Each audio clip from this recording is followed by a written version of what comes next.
चलिए आज एक सफर पर निकलते हैं। एक ऐसा सफर जो हमें छिपे हुए इतिहास की परतों में ले जाएगा। ये वो इतिहास है जो किताबों में नहीं बल्कि हमारे पैरों तले इस जमीन पर लिखा हुआ है।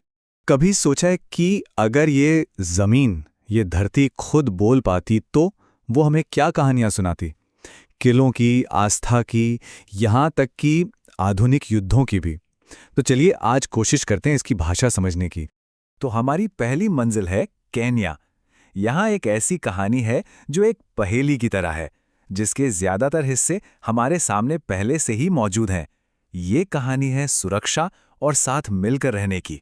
ये जो हम देख रहे हैं, ये है थिमलिच ओहेंगा। विक्टोरिया झील के आसपास ऐसी 500 से भी ज्यादा पत्थर की बस्तियां मिली हैं और ये उनमें सबसे बड़ी है। उस जमाने की इंजीनियरिंग का एक बेमिसाल नमूना। अब जो बात इसे सच में कमाल की बनाती है वो है इसकी इंजीनियरिंग। सोचिए, इन दीवारों को बनाने में किसी सीमेंट या गारे का इस्तेमाल ही नहीं हुआ। बस पत्थरों को इतने ध्यान से एक दूसरे में फंसाया गया है कि वो आज भी एक मजबूत ढाल बनकर खड़ी हैं। और इसका नाम भी इसकी कहानी बताता है। वहां की स्थानीय धुलुओ भाषा में इसके नाम का मतलब है एक बड़ा किला जो एक घने, डरावने जंगल में हो। साफ है, इसका मकसद था लोगों और उनके मवेशियों को हमलावरों और जंगली जानवरों से बचाना। तो केन्या से अब हम चलते हैं भारत, और यहाँ की कहानी एक ऐसी पहेली जैसी है जिसे बहुत मेहनत से टुकड़ा टुकड़ा जोड़कर सुलझाया जा रहा है। एक ऐसी कहानी जो दिखाती है कि कैसे तबाही के मुंह से भी इतिहास को बचाया जा सकता है। बटेश्वर मंदिर, इनका इतिहास भी बड़ा उतार चढ़ाव वाला रहा है। एक जमाने में इन्हें बनाया गया, फिर ये तबाह हो गए और सदियों तक गुमनामी में खोए रहे, जब तक कि इन्हें दोबारा खोज नहीं लिया गया। और जब इसे खोजा गया तो सोचिए क्या हालत होगी। एक ब्रिटिश आर्मी इंजीनियर ने तो इसे 100 से ज्यादा मंदिरों की एक उलझी हुई पहेली कहा था। हर तरफ बस बिखरे हुए टुकड़े थे। लेकिन कमाल की बात यह है कि इन खंडरों को लूटपाट से किसने बचाया?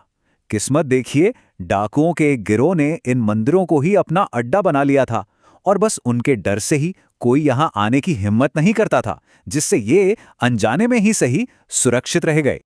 और फिर एक आर्कियोलॉजिस्ट ने हिम्मत दिखाई। उन्होंने उस डाकू सरदार को इस जगह को बचाने और इसके रेस्टोरेशन में मदद करने के लिए मना लिया।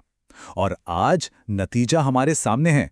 उन 200 मंदिरों में से 80 को फिर से एक एक पत्थर जोड़कर खड़ा कर दिया गया है ना कमाल की कहानी? तो अभी तक तो हम पत्थर के बने खंडहरों की बात कर रहे थे, लेकिन सोचिए, क्या कोई ऐतिहासिक जगह ऐसी भी हो सकती है जो खंडहर जैसी बिल्कुल ना दिखे, बल्कि एक शांत, खूबसूरत जंगल जैसी लगे? ये जो शांत सी जगह दिख रही है, ये पोलैंड में है। पहली नज़र में तो लगेगा कि ये तालाबों से भरा एक जंगल है, लेकिन क्या ये सच में तालाब है? असल में दूसरे विश्व युद्ध के दौरान ये शांत जंगल एक बहुत बड़ा वॉर जोन था। यहाँ जर्मनी के सिंथेटिक फ्यूल बनाने के प्लान्स थे और इसी वजह से ये मित्र देशों के बॉम्बर्स का सबसे बड़ा निशाना था। अमेरिकी एयरफोर्स ने इस छोटे से इलाके पर हजारों बम बरसाए, ज्यादातर 500 पाउंड और 250 पाउंड के बम। और इस बमबारी ने यहाँ की जमीन का नक्शा हमेशा के लिए बदल दिया। तो वो जो हमें तालाब लग रहे थे, वो असल में युद्ध के छोड़े हुए निशान हैं। करीब 6000 बॉम्ब क्रेटर्स यानी बमों से बने गड्ढे जो आज भी वहां मौजूद हैं। एक ऐसा इतिहास जो हमारी आंखों के ठीक सामने छुपा हुआ है। लेकिन यहाँ कहानी एक और मोड़ लेती है। इस तबाही से जिंदगी ने एक नया रास्ता निकाल लिया। पिछले 75 सालों में ये बम के गड्ढे एक अनोखे इकोसिस्टम में बदल गए हैं।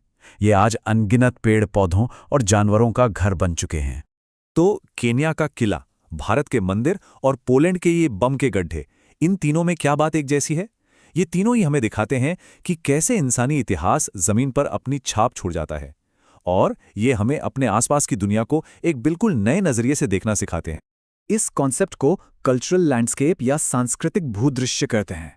मतलब कोई भी ऐसी जगह जिसे इंसानों ने बदला हो, जहां हमारे अतीत के निशान आज भी देखे जा सकते हैं।